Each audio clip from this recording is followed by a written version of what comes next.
Good morning বন্ধু বান্ধৱীসকল আহিলোঁ নহয় দুপৰীয়াৰ ভাত সাজ কিহেৰে বনাওঁ দেখুৱাবলৈ। ইপিনে কুকাৰত ভাত বহোৱা হৈছে আৰু ইপিনে ৰেডি কৰা হৈছে আঞ্জাবোৰ। কেৰাহী গৰম কৰি অকণমান তেল দি মই ইয়াতে দিম আলু আৰু লেচেৰা মাহ ভাজি বহাই, আৰু ইপিনে এটা কেৰাহীত মই বহাই দিছোঁ মাছ ফ্ৰাই কৰিবলৈ। মাছখিনি ফ্ৰাই হোৱাৰ পিছত মই তাতে দিছোঁ কোমোৰা ভাজিখন বহাই, কোমোৰা ভাজি নহয় মাছৰে আঞ্জা বনাবলৈ কোমোৰাখিনি সেই একেটা কেৰাহীতে মই বহাই ভালদৰে ঢাকি দিছোঁ সিজিবলৈ। আৰু এইখিনি কৰোঁতে ইপিনে হৈ গ'ল নহয় আমাৰ লেচেৰা মাহ আৰু আলু ভাজিখিনি।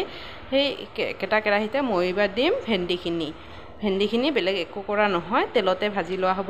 এনেকৈ ধুনীয়াকৈ ভাজি নুমাই থলোঁ ভেন্দিখিনি।